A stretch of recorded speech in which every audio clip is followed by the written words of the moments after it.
If you've ever thought about getting involved in politics but thought that it was too confusing, or you were really far behind, or you had a lot of really dumb questions and you could never catch up, then this video series is for you.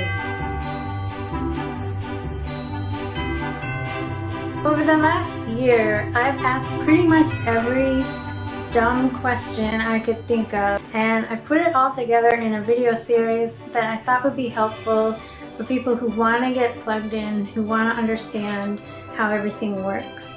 So welcome to the first edition of Team Blue TV. What is the U.S. Congress again? I forget. This is about our national legislature, the United States Senate, and the United States House of Representatives, and how they both work. First, we'll look at the Senate.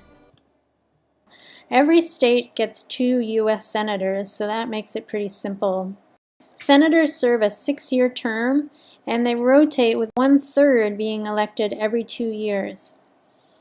In Minnesota, our national senators are Democrats. It's currently Tina Smith and Amy Klobuchar. As I said, 1/3 get elected every 2 years, so it's a little confusing knowing when your senator is up for election. But both Tina Smith and Amy Klobuchar are up in November of 2018. We also have our United States House of Representatives, and unlike the Senate, the House is based on population, so it's not just a simple number like 2 per state. The reps serve for 2 years, and basically each state is divided into congressional districts. The state of Minnesota, for example, is divided into 8 congressional districts, and here are our 8 representatives. Each state in the country is divided into these congressional districts. There are 435 total right now, and each congressional district has roughly 711,000 people. Every 10 years, a census is done, and they sort of refigure out the lines of the district based on population counts. The last one was in 2010, and so the next one is in 2020, and that's when they start the next round of redistricting, which is where gerrymandering and shenanigans come in, a topic for another video. The new districts go into effect 2 years after that, so after the 2010 census, the districts went into effect in 2012, and after the 2020 census, the new districts will go into effect in 2022. Let's take a quick look at the national legislature in general, just so we can know where the numbers are at. Here's every state, and as you remember, each state gets 2 senators.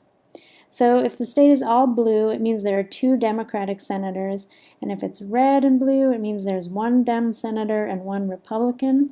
If it's all red, it's 2 Republicans, and some states like Maine and Vermont have green, showing an independent senator. Right now we have 47 Democratic senators, 51 Republicans, and 2 independent senators. It's not too bad in the United States Senate. We're not too far behind.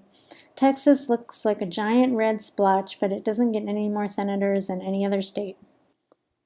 In terms of activity or flips in the Senate, we have managed to flip 1 seat, Doug Jones, who was elected by special election. There was also Al Franken's resignation from the Senate, but he was replaced by a Democrat, so it's not a flip. And those have been the only real changes in the Senate.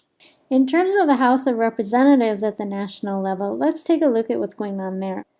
So as we said, there are 435 congressional districts and 435 seats in the House, and you need 218 seats to control the House.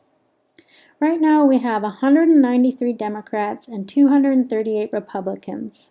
Now, when they started on the job on January 3rd, 2017, there was actually 194 Democrats and 241 Republicans. And so the numbers are still very close, but the numbers actually don't even show all the activity that's been going on in the House. There have been 10 representatives that have resigned since they started in January of 2017. You can see them all here, mostly Republicans, but 2 Democrats did resign as well. And unfortunately, another Democrat passed away. That was Louise Slaughter of New York's 25th District. Most of these resignations have resulted in special elections, and so we're still very close to where we started in terms of numbers.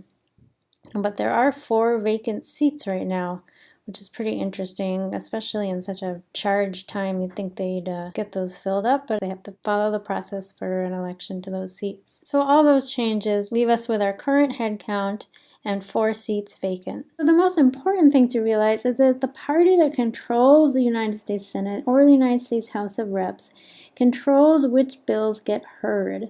So I think people understand that the majority has a lot of control because they have the numbers to vote bills through. They also control which bills even get into a hearing, which basically means they decide which bills are stopped in their tracks. This is true of the state legislature as well. So when people say, why aren't Democrats doing anything? It's really because there's nothing they can do. They can't introduce any legislation. It's not going to be heard. And sometimes they introduce it anyways, but they're mostly kind of showboating, or possibly they're starting the process of gathering consensus, but usually it's for publicity reasons. Here's just a few more facts about the current U.S. Congress, which is the 115th Congress since we started. It's pretty much a straight white male sort of place to be, but hopefully that will continue to change, especially with all the new candidates that are stepping up to run in 2018. So that's our national legislature in a nutshell, but where we really see things impacting Minnesota is in our state legislature. So we'll be talking about that one next.